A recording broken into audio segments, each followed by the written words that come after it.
Hello दोस्तों, स्वागत है आपका मेरे YouTube channel hub of knowledge Mac पे। दोस्तों आज मैं आपको बताने वाला हूँ डिफरेंस बिटवीन काइजन एंड पोका योके।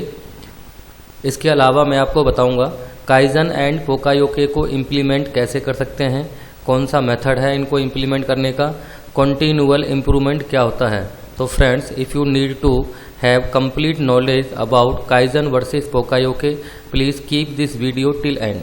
दोस्तों, अगर आप डिग्री या डिप्लोमा करने के बाद कुछ सालों तक जॉब नहीं कर पाते हैं तो आप हमारा ट्रेनिंग कोर्स ज्वाइन करने के बाद अपना करियर रीस्टार्ट कर सकते हो और अपने आप को एक्सपीरियंस होल्डर शो कर सकते हैं। हमारे यहाँ से ट्रेनिंग लेने के बाद कैंडिडेट का IQ लेवल इंक्रीज हो जाता है और कॉन्फिडेंस बिल्डअप हो जाता है, क्योंकि सभी ट्रेनिंग प्रैक्टिकल व थ्योरेटिकल पढ़ाई जाती हैं और साथ में इंटरव्यू की प्रिपरेशन भी करवाई जाती है। If you need to grow in your career and need to build up a smart career, you can join our documentation training center Hub of Knowledge Make. Let's start Kaizen versus Poka Yoke. First point is Kaizen is a continual change in good, यानी लगातार improvement करते रहना अपने process में। आपको पता है kaizen is a Japanese technique for continual change in good. दोस्तों, अगर आपका प्रोसेस पुअर कंडीशन में है तो उसको इम्प्रूवमेंट करके गुड कंडीशन में लाना पड़ेगा। जैसे मैंने इस एग्जांपल में दिखाया गया है, this is the diagram of continual improvement.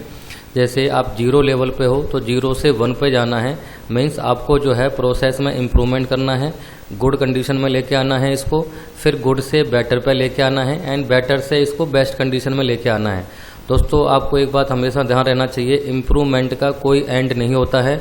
हमारे प्रोसेस में इम्प्रूवमेंट का स्कोप हमेशा बना ही रहता है।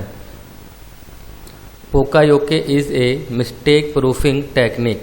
तो पोका योके भी जैपनीज टेक्निक है जो कि मिस्टेक प्रूफिंग के नाम से जानते हैं इसको।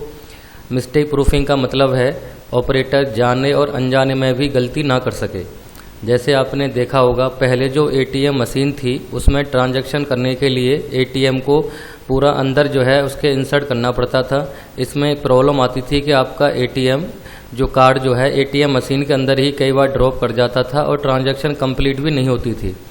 अब क्या किया है, अब जो नया ATM आया है, new generation ATM perform transactions without the card leaving your hand और स्वीपिंग। आपके हाथ में से कार्ड छूटेगा भी नहीं, अपने हाथ में पकड़े हुए कार्ड को आप ट्रांजैक्शन कंप्लीट कर लोगे, यानी स्वैपिंग कर लोगे। इससे क्या होगा, chances of leaving your card in the machine remote और इम्पॉसिबल। आपके हाथ में से वो कार्ड छूटेगा भी नहीं और मशीन के अंदर गिरेगा भी नहीं और आपका जो है पैसा ट्रांजैक्शन कंप्लीट हो गया, आपका पैसा आपके हाथ में आ जाएगा। So this is a new generation ATM by modified the design of machine. So friends, पोका योके का जो प्रिंसिपल होता है वो 2 टाइप का प्रिंसिपल होता है, प्रोएक्टिव एंड रिएक्टिव। तो प्रोएक्टिव अप्रोच जो होती है, प्रोडक्ट की डिज़ाइन या मशीन की डिज़ाइन को मॉडिफाई कर दिया जाता है जिससे जाने और अनजाने में कोई गलती ना हो। जैसे ये ATM है, अगर कोई बंदा ATM मशीन के अंदर अपने कार्ड को उल्टा डालेगा तो वो जाएगा नहीं और उसको ट्रांजैक्शन भी नहीं होगी। इसके अंदर कार्ड को सीधा ही वो स्वाइप करेगा तभी ट्रांजैक्शन कंप्लीट होगी। सो दिस इज द प्रोएक्टिव पोका योके।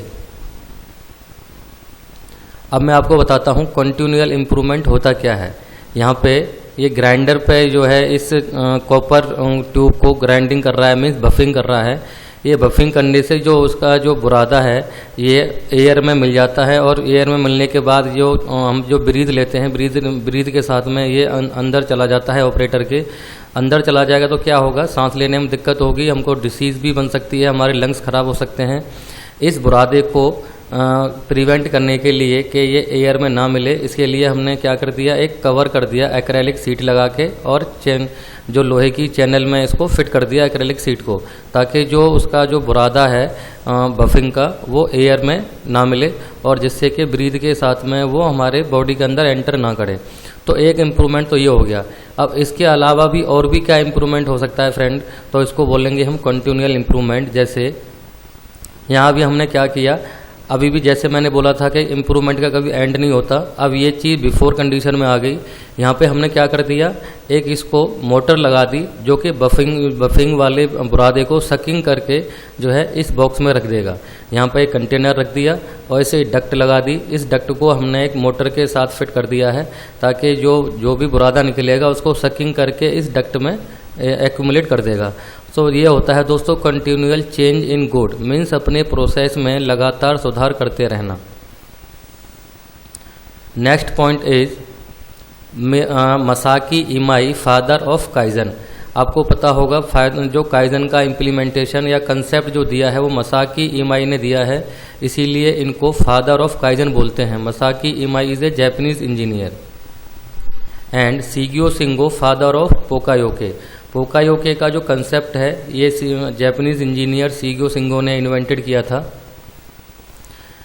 Third point, bottom to top level improvement because it is a costless improvement. काइजन की जो इम्प्रूवमेंट होती है वो बॉटम टू टॉप लेवल होती है बिकॉज काइजन छोटा छोटा इम्प्रूवमेंट होता है जो कि ऑपरेटर द्वारा किया जाता है। कोई ऑपरेटर या कोई एम्प्लॉय अपने प्रोसेस में कोई प्रॉब्लम फेस कर रहा हो, उस प्रॉब्लम को एलिमिनेट करने के लिए वो कुछ भी एक्शन लेता है ताकि वो प्रॉब्लम उसके ऑपरेशन के समय पर ना आए, उस प्रॉब्लम से फ्री हो जाए। तो जो इम्प्रूवमेंट होगा उसे हम काइजन बोलेंगे। ये कॉस्टलेस इम्प्रूवमेंट इसलिए बोलते हैं कि ऑपरेटर अपना जुगाड़ करके अपनी प्रॉब्लम को सॉल्व कर लेता है और ताकि उससे इम्प्रूवमेंट हो जाए। ये क्वालिटी से रिलेटेड भी हो सकता है, सेफ्टी से रिलेटेड भी हो सकता है। जैसे दोस्तों इस पिक्चर में दिखाया गया है, बिफोर स्केच में क्या है, ये जो पैनल हैं, ये पैनल की जो डिस्टेंस है आपस में बहुत कम है। जब ये कन्वेयर चलती थी तो ये पैनल आपस में कोलाइड हो जाते थे। कोलाइड होने के बाद जो है जहाँ कहीं पर ये जिस पॉइंट पर जो कोलाइड होते थे वहाँ से पेंट छूट जाता था। अब उन्होंने क्या किया, मेंटेनेंस वाले बंदे ने ऑपरेटर के कहने से इसकी जो हैंगर की जो डिज़ाइन थी वो सिंगल हैंगर के लिए इसको डिज़ाइन कर दिया और उसके बीच का जो डिस्टेंस था पैनल का वो भी हमने बढ़ा दिया ताकि जब कन्वेयर चलेगी तो उसमें जो जर्क जो होगा उस जर्क की वजह से पैनल आपस में टकराएंगे नहीं और पेंट छूटेगा भी नहीं और फर्नेस के अंदर जाके ये पैनल आसानी से इसका पेंट सूख जाएगा। सो फ्रेंड्स, ये छोटा सा इम्प्रूवमेंट है। जैसे कि पेंट पील ऑफ हो रहा था पहले टकराने से, अब पेंट पील ऑफ नहीं हो रहा क्योंकि दोनों के बीच में डिस्टेंस बढ़ा दिया है एक दूसरे के पैनल के बीच में। यहाँ पे पोका योके में थर्ड पॉइंट क्या है, टॉप टू बॉटम और bottom to top level improvement because it is costly improvement. पोका योके इम्प्लीमेंट करने के लिए हमको कॉस्ट की ज़रूरत हो सकती है, यानी पैसे की ज़रूरत हो सकती है जो कि हमको मैनेजमेंट से मिलेगा। इसीलिए इसके टॉप टू बॉटम और bottom to top level improvement भी बोलते हैं। अगर आपको कुछ कहीं पे कोई सेंसर्स वगैरह लगाना है तो ये ऑलरेडी कुछ मैनेजमेंट डिसाइड करती है कि हमको कहाँ पर फुल प्रूफ टेक्निक इम्प्लीमेंट करनी है। कोई मशीन ऐसी परचेज़ करनी है जो फुल प्रूफ हो तो टॉप टू बॉटम होगा। तो जो है जैसे आपका ये लिमिट स्विच हैं, टॉगल क्लैंप हैं, ये हमको परचेज़ करनी पड़ेंगी किसी मशीन में या किसी फिक्चर में लगाने के लिए, तो इसमें मैनेजमेंट की ज़रूरत भी पड़ेगी, फाइनेंस की सपोर्ट की। बॉटम टू टॉप इसको इसलिए बोलते हैं, अगर किसी ऑपरेटर ने छोटा सा इम्प्रूवमेंट करके उसको फुल प्रूफ बना दिया विदाउट इंकरिंग कॉस्ट तो उसको बोलेंगे हम बॉट टू टॉप, जहाँ पे हमको कॉस्ट की कम से कम ज़रूरत होती है। Next point, fourth, kaizen can be done everywhere every day and through every body.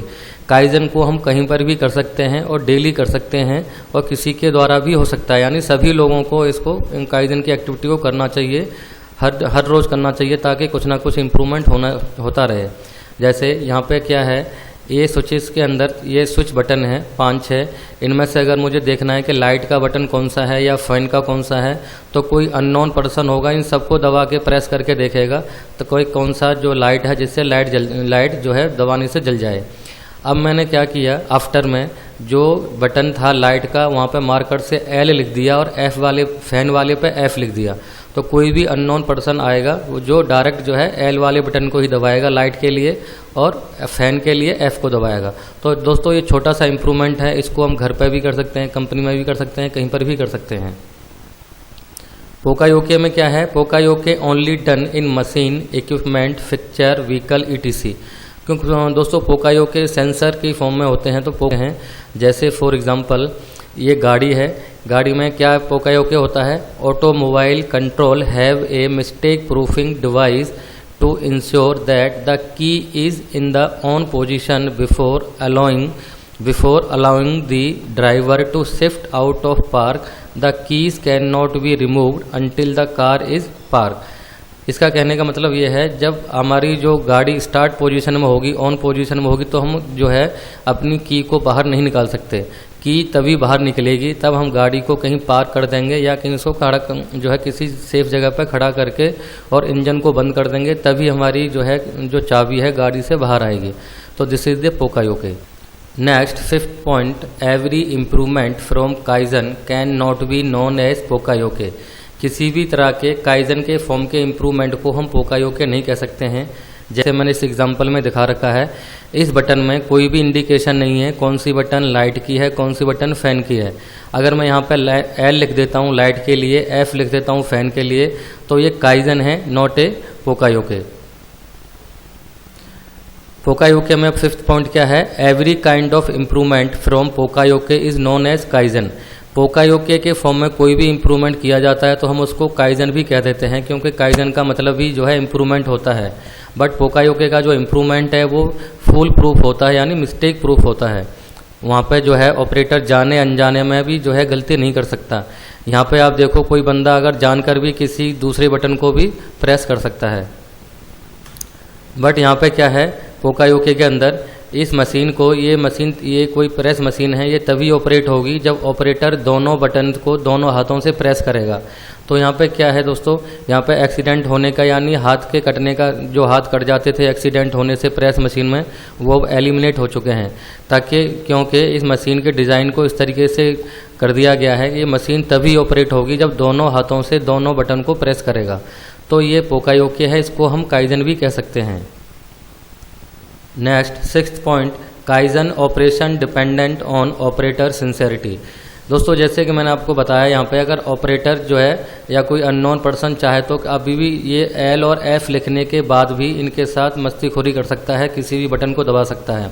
अगर कोई इम्प्रूवमेंट हमने ऐसा किया है जहाँ पे हमको ऑपरेटर की अटेंशन की ज़रूरत है, तो उसको हम काइजन ही कहेंगे, पोका योके नहीं कहेंगे। क्योंकि अगर ऑपरेटर चाहे तो वहाँ पर जानबूझ के गलती कर सकता है काइजन वाले इम्प्रूवमेंट में। But poka yoke operation not depend on operator sincerity. ये पोका योके ऑपरेटर की सिंसेरिटी पे डिपेंड नहीं करता है। मीन्स ऑपरेटर चाहे तो जान के और अनजाने में भी गलती नहीं कर सकता। जैसे यहाँ पे आपने देखा होगा, इन दोनों हाथों से प्रेस करेगा इस मशीन को, तभी ये मशीन ऑपरेट होगी। तो इसीलिए बोला गया है, और ऑपरेटर जान के और अनजाने में भी गलती करेगा तब भी नहीं होगी। अब यहाँ पे जो है इसके हाथ के कटने का जो पॉसिबिलिटी है पूरी की पूरी एलिमिनेट हो चुकी है। If you need to grow in career by improving smart technical skills, then you can join our training center Hub of Knowledge Mac. The main objective of Hub of Knowledge Mac Training Center providing training, placement and development of career. Next, method of implementation Kaizen and Poka Yoke. Quality circle और trouble shooting team making. हम kaizen and पोका योके को implement करने के लिए अपनी company के अंदर जो है क्वालिटी सर्कल्स बना सकते हैं, और ट्रबल शूटिंग टीम भी कहते हैं इसको। यहाँ पे ये टीम जो है अपने प्रोसेस के अंदर ऑर्गेनाइजेशन में छोटी छोटी प्रॉब्लम्स को शूट करेगी या ट्रेस करेगी, जो कि क्वालिटी के से रिलेटेड होगी, सेफ्टी से रिलेटेड होगी, या प्रोडक्शन डिलीवरी से रिलेटेड भी हो सकती है, या वेस्ट कॉस्ट से रिलेटेड भी हो सकती है। किसी भी तरह की कोई नॉन वैल्यू एडिड एक्टिविटी होगी उसको ये ट्रेस करेगी और उसके ऊपर एक्शन लेगी। इसको बोलते हैं quality QCC, quality circle council और ट्रबल शूटिंग टीम। नेक्स्ट है इम्प्लीमेंटेशन ऑफ सजेशन स्कीम। आप अपनी ऑर्गेनाइजेशन में कोई सजेशन स्कीम भी जो है इम्प्लीमेंट कर सकते हैं, सजेशन बॉक्स लगा सकते हैं, जिससे सभी जो एम्प्लॉय हैं अपने आइडियाज़ को एक सजेशन फॉर्म में लिख के सजेशन बॉक्स में ड्रॉप कर देंगे, और जो टॉप मैनेजमेंट है या जो स्टीयरिंग कमेटी है वो इनको ओपन करके जो है बेस्ट सजेशन और काइजन को जो है सेलेक्ट करेगी और काइजन की फॉर्म में उसको इम्प्लीमेंट कर देगी, और ऐसे उस बंदे को जो है कोई अप्रिसिएशन अवार्ड भी दिया जाएगा। तो इसको बोलते हैं suggestion scheme. Next, study of human error in manufacturing process. अगर आपको पोका योके लगाना है या काइजन इम्प्लीमेंट करना है तो आपको ये देखना पड़ेगा किसी ऑपरेशन पे, किसी मशीन पे, ह्यूमन एरर जो है किस तरीके से ऑपरेटर वहाँ गलती कर सकता है, तो उसी ऑपरेटर की गलती को मिस्टेक प्रूफ करने के लिए या प्रिवेंट करने के लिए काइजन और पोका योके इम्प्लीमेंट करना पड़ेगा। Next, focus on NVA and eliminate the NVA। जैसे आपको मैंने बताया, जो ट्रबल शूटिंग टीम होगी वो नॉन वैल्यू एडिड एक्टिविटीज़ को फाइंड आउट करेगी और उनको जो है एलिमिनेट करेगी। तो फ्रेंड, ये जो मेथड हैं कुछ काइजन और पोका योके को इम्प्लीमेंट करने के लिए। After getting training from our training center, candidate can build up his smart skills for cracking interview and can get a good job in good organization. Thank you.